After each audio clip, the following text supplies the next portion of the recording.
안녕하세요. 와바라바 북북의 북북입니다.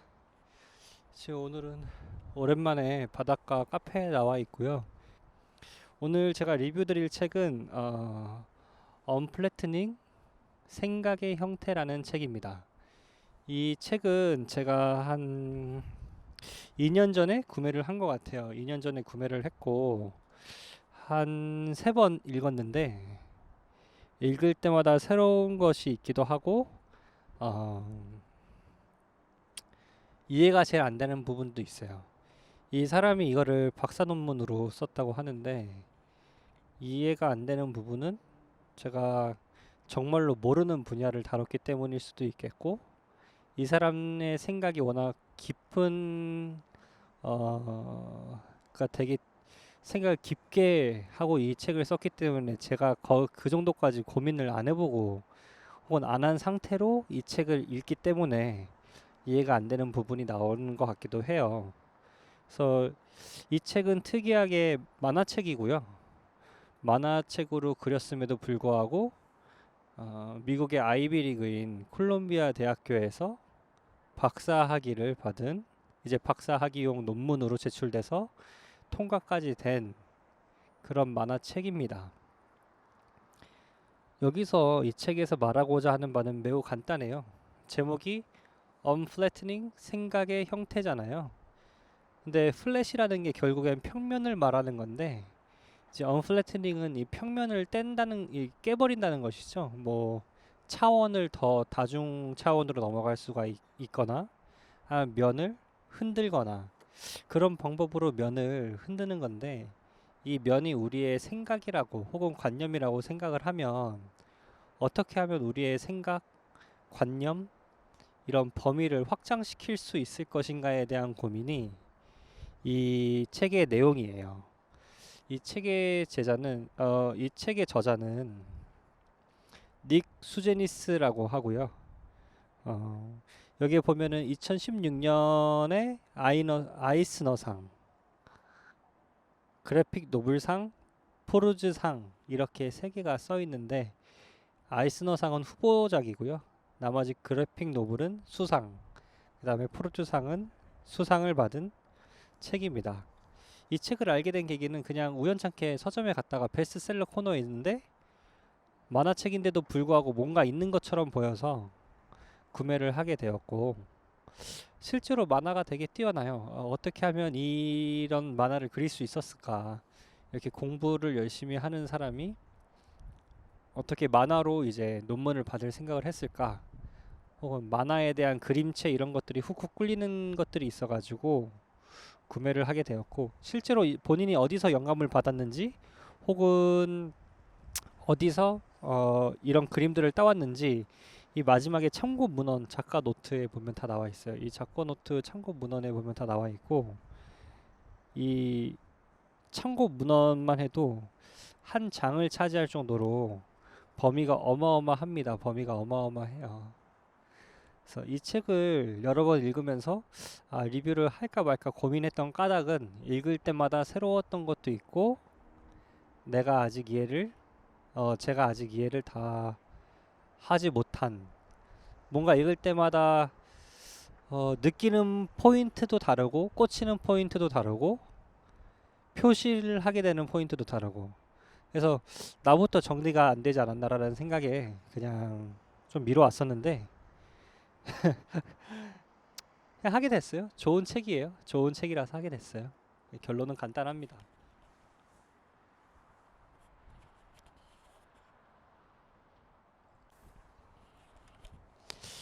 이 책은 이 책은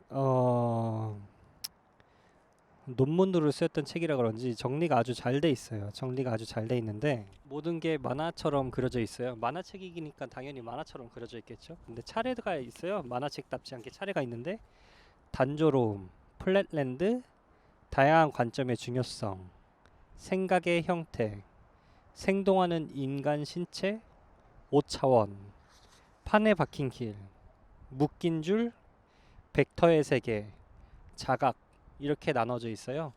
근데 저는 이 책 중에 여러 가지 내용 중에서도 이 책의 내용이 언플래트닝이기 때문에 플랫랜드라는 이런 이 두 번째 장을 소개시켜 주고 싶어요. 왜냐면은 이 플랫랜드가 하나의 동화 같은 이야기인데, 결국에 이 책을 쓴 전체적인 이 저자가 이 책을 쓴 이유이기도 하거니와 말하고자 하는 바를 총체적으로 나타내는 그런 동화라고 생각하기 때문에 이 장을 소개를 꼭 시켜주고 싶은 장으로 뽑았습니다. 그래서 이 플랫랜드라는 게 2차원의 세계예요. 저희가 점을 찍으면은 이제 이렇게 점으로 시작해서 점을 두 개를 찍어서 이어주면 선이 되고, 이 선을 무수히 많이 긋다 보면 면이 되고, 그 면을 쭉 쌓으면 이제 사면체가 되잖아요. 그렇게 이제 차원이 1차원, 2차원, 3차원이 돼가는 건데, 플랫랜드는 2차원의 세계죠. 이 그림이랑 똑같잖아요. 이 2차원의 세계에 사는 사람들은 생각이 어떨까요? 2차원 외에 다른 차원이 있다는 생각을 할 수 있을까요? 아니면 다른 차원을 상상해서 한번 그려보거나 표현해 볼 수 있을까요? 내가 플랫랜드 주민의 원이었으면은 9가 이 세상에 있다는 것을 알 수가 있을까요? 혹은 자기가 3차원의 세계로 가면 1이 아니라 9라는 것을 알 수 있을까요? 이런 단순한 물음이에요.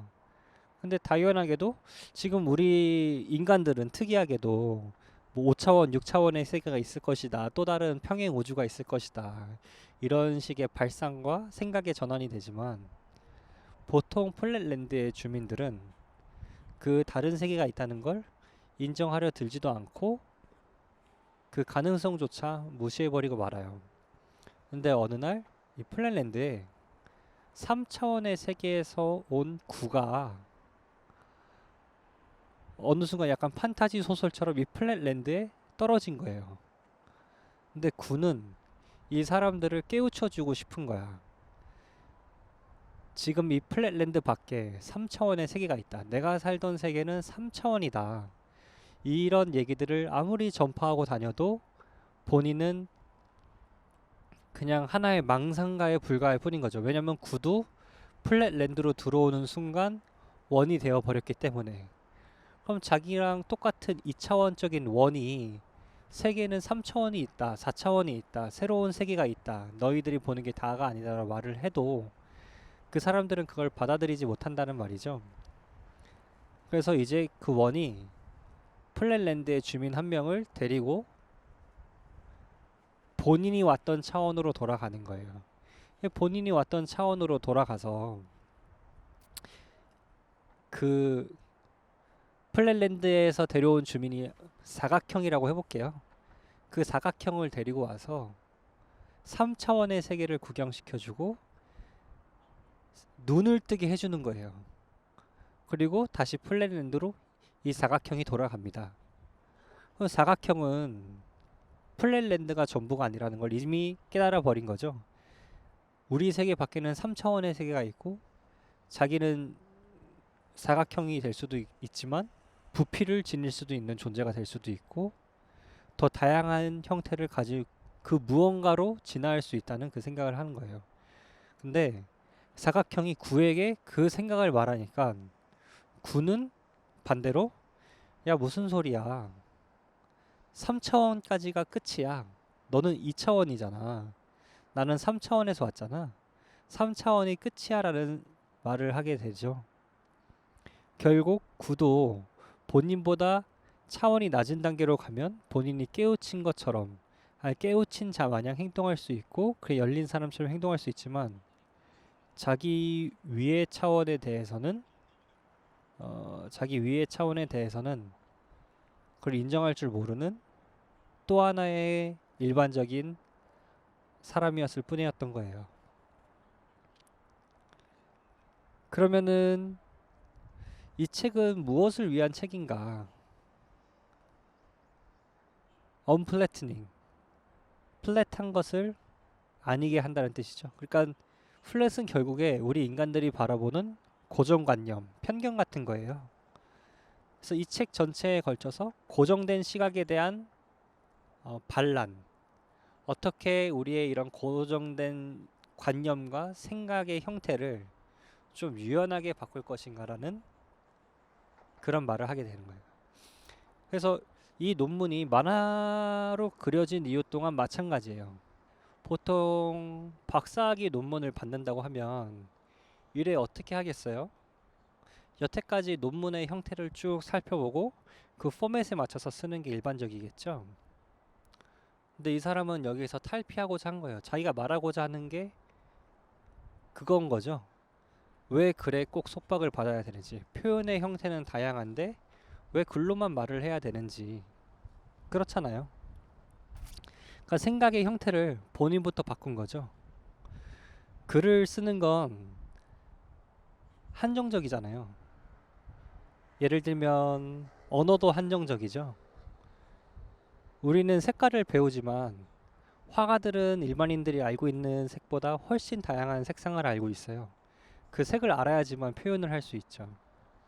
저희는 바닷물이 초록색, 파란색, 투명하다고 하지만 시시때때로 바닷물의 색깔이 항상 변합니다. 근데 우리는 그 바닷물을 항상 색으로 표현하지 못해요. 왜냐면은 우리는 그 색의 언어를 모르기 때문에. 우리가 아무리 아름다운 광경을 보거나 자연을 봐도 우리의 표현은 한정돼 있어요. 왜냐면 그걸 표현하는 언어 자체가 한정되어 있기 때문에. 그런 언어의 그런 한정성, 그런 것들을 깨기 위해 이 작가는 그림이라는 방법을 추가적으로 덧입힌 거죠. 언어에 그림을 넣는 순간 언어가 플랫랜드에서 벗어나서 이제 입체적인 형태를 띠게 된다고 생각을 해요. 이 작가도 그렇게 생각을 하고 이 논문을 썼을 거라고 생각을 해 봅니다. 그래서 단어와 단어의 연결, 문장이 되고 문장의 연결이 문단이 되고 문단이 모여서 결국 글이 되고 책이 되고, 아까도 똑같죠. 점과 점을 이어서 선이 되고 선이 쌓여서 면이 되고 면이 쌓여서 3차원의 사면체가 되고, 육면체죠. 육면체가 되고. 죄송합니다. 결국 이 작가는 계속 같은 것을 얘기하고 있는 거예요. 우리가 보는 시각, 우리가 생각하는 것을 어떻게 유연화시킬 것인가. 우리가 보는 것 중에 고정된 게 있을까요? 정말 간단한 예시를 들면 오른쪽 눈을 감고 왼쪽 눈으로 볼 때랑 왼쪽 눈을 감고 오른쪽 눈으로 볼 때랑 사물의 위치가 달라져요. 사물의 위치가 달라진다는 건 우리의 시각이 바뀐다는 거죠. 근데 두 눈을 뜨고 있을 때는 그게 원근감이 생기면서 제 위치를 찾아갑니다. 그러니까 사람의 두 눈은 서로 인지하는 범위가 다르지만 그 겹쳐지는 범위의 계산을 통해서 원근감, 결국 플랫랜드에서 벗어난 그런 3차원적인 그런 원근감을 볼 수 있는 능력을 지니게 되는 것이죠. 이렇게 모든 것은 균형을 이루고 있고 우리가 모르는 사이에 어떻게든 이런 플랫랜드에서 벗어나기 위한 그런 장치들이 우리에게 마련되어 있어요. 글이나 우리가 표현하는 예술, 그 모든 행동들, 생각들도 이런 식으로 저희가 플랫한 그런 고정관념을 깨버릴 수 있게 되는 거죠. 지금 우리가 사는 현대 사회는 갈수록 우리의 시각이 좁혀지고 편협해지고 고정관념에 사로잡힐 수밖에 없는 그런 환경, 그런 사회로 우리는 나아가고 있어요. 그 우스갯소리로 우리가 공부를 하면 할수록 더욱 시야가 좁아진다는 그런 얘기가 있잖아요. 예를 들면 학사, 석사, 박사가 있는데 만약에 파리에 대해서 우리가 공부를 한다면 학사일 때는 파리의 생태계, 파리에 대해서 배우고 석사일 때는 파리의 다리에 대해서 우리가 연구를 하고 박사일 때는 파리의 다리에 난 털에 어떤 기능이 있는지, 어떻게 형성이 되는지를 공부한다는 거예요. 그럼 파리한테 나 있는 다리의 털에 엄청난 지식을 쌓을 수는 있지만 파리 자체에 대한 거대한 지식은 갖고 있지 않다는 거죠. 근데 현대 사회도 똑같아요. 영국에서 산업혁명이 시작하면서 분업이라는 게 생기고 인간이 마치 하나의 도구처럼 생산시설 곳곳에 배치되고 본인에게 짜여진 일만 하고 그렇게 돌아가는 시스템이 완성이 되었죠. 우리가 흔하게 사용하고 있는 아이폰이나 삼성 갤럭시도 그래요. 우리는 애플이나 삼성이라는 로고를 보고 사지만 그 안에는 수십 개 아니면 혹은 100개가 넘는 회사들의 각각의 부품들의 집합체일 뿐인 거예요. 그러면은 각각의 회사는 본인들이 맡은 역할에 대해서 충분히 능력을 갖고 충분한 능력으로 맡은 바 임무를 수행하겠죠. 하지만 핸드폰 전체에 대한 그런 지식이나 그런 그림은 그릴 수가 없을 거예요. 물론 그런 거에 대해서 도전을 할 수는 있겠죠. 하지만 시간도 많이 걸리고 비효율적이기 때문에 우리가 알고 있는 사회는 그렇게 나아가고 있어요. 그렇다면 어떻게 이 전문화된 시각, 이 좁혀져 있는 그 짧은 틈을 우리가 그 좁혀져 있는 그 좁아진 시각을 어떻게 넓힐 것이냐. 이렇게 한정된 부분들을 어떻게 연결시킬 것이냐. 그런 문제들을 이제 다루고 있는데 답은 간단해요. 다른 사람의 시각을 받아들이는 거죠. 장님이 코끼리를 만질 때 너무 거대한 코끼리를 부분만 만지면 코끼리의 거대한 그림을 그릴 수가 없잖아요. 그러니까 100명의 사람이 다 같이 코끼리를 만지는 거예요.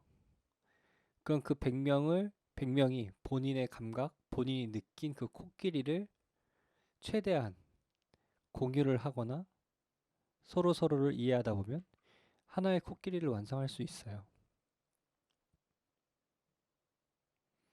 마찬가지로 우리는 좁혀진 시각과 편협한 생각 속에서 우리가 하고 싶은 것, 우리가 보고 싶은 것을 보지만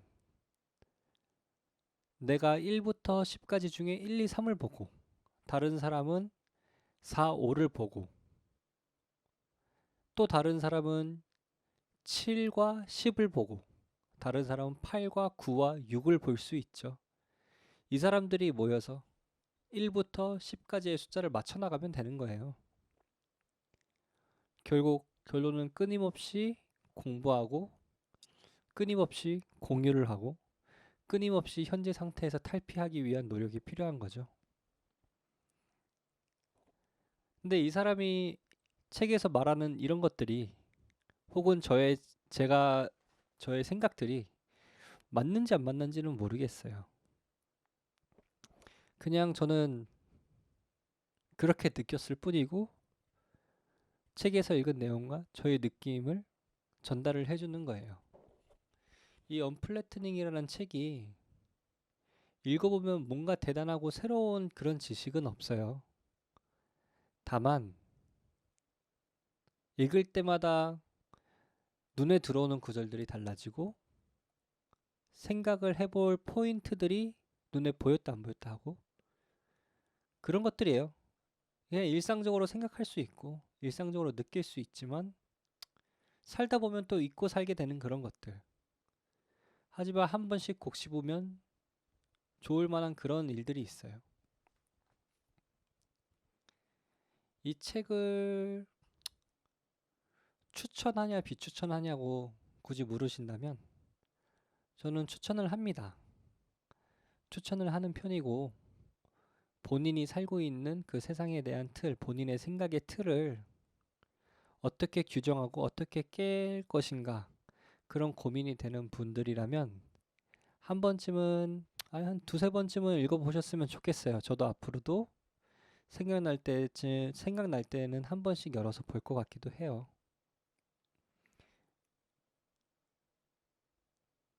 이게 이 책에 대한 저의 소감이고 오늘은 여기까지 하겠습니다.